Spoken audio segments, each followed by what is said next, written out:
प्रदेश में पंचायत चुनाव टलने के पूरे आसार नजर आ रहे हैं। इस बार अब गृह मंत्री डॉक्टर नरोत्तम मिश्रा का बयान सामने आया है। उन्होंने कहा कि चुनाव किसी की जिंदगी से बड़ा नहीं है, लोगों की जान हमारे लिए पहली प्राथमिकता है। गृह मंत्री डॉक्टर नरोत्तम मिश्रा का बयान सामने आया है। उन्होंने कहा कि 24 घंटे में 32 नए प्रकरण सामने आए। 13 इंदौर, 7 भोपाल और 5 जबलपुर के हैं। 209 एक्टिव केस हैं। मध्य प्रदेश में बच्चे देश का भविष्य हैं। जिम हो या थिएटर, मल्टीप्लेक्स हो, 18 साल से कम उम्र के बच्चे भावी भारत के भविष्य हैं। पूरी गाइडलाइन का पालन करते हुए कोचिंग चलाए जा सकते हैं।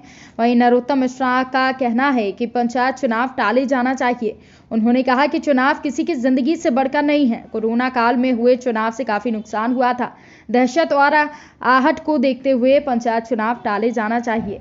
समाजवाद और गड्डियां को लेकर कहा कि सपा नेता अखिलेश यादव व दोस्त पीयूष जैन के घर से नोटों की गड्डियां निकली। समाजवाद के इत्र में से नोटों की गड्डियां निकल रही हैं। जैसे समाजवादियों की यहाँ गड्डियां मिल रही हैं, वैसे मैंने फिल्मों में भी नहीं देखी और पत्थरबाज नहीं बख्शे जाएंगे। उन्होंने आगे कहा कि गदर कोई नहीं कर सकता, ये तय है। कांग्रेस तुष्टीकरण की राजनीति करती है।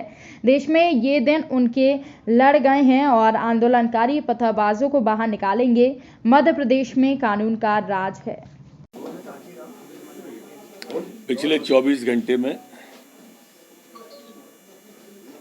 संपूर्ण प्रदेश के अंदर कोरोना के 32 नए प्रकरण आए हैं, जबकि ठीक होकर अपने गंतव्य की ओर जाने वाले 14 लोग हैं। 32 में 13 इंदौर में, 7 भोपाल में और 5 जबलपुर में हैं।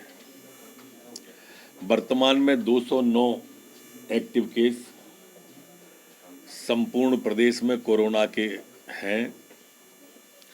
संक्रमण दर हमारी 0.05% वर्तमान में है, जबकि रिकवरी दर हमारी 98.6 बनी हुई है।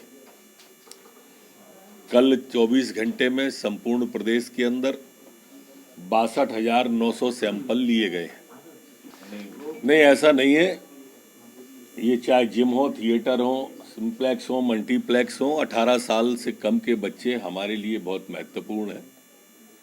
भावी भारत के निर्माता हैं और ओमिक्रॉन की आहट में, कोरोना की दहशत में हम चाहेंगे कि ये बच्चों के लिए ये जगह प्रतिबंधित रहे। लेकिन कोचिंग के संचालक पूरे कोरोना गाइडलाइन का पालन करते हुए अभी कोचिंग चला सकते हैं। चुनाव किसी की जिंदगी से बड़ा नहीं है। लोगों की जान हमारे लिए पहली प्राथमिकता। और पंचायत चुनाव का जो पूर्व का अनुभव है, जो कोरोना काल में हुए थे अन्य प्रदेशों में, उनसे काफी नुकसान हुआ था लोगों की सेहत का।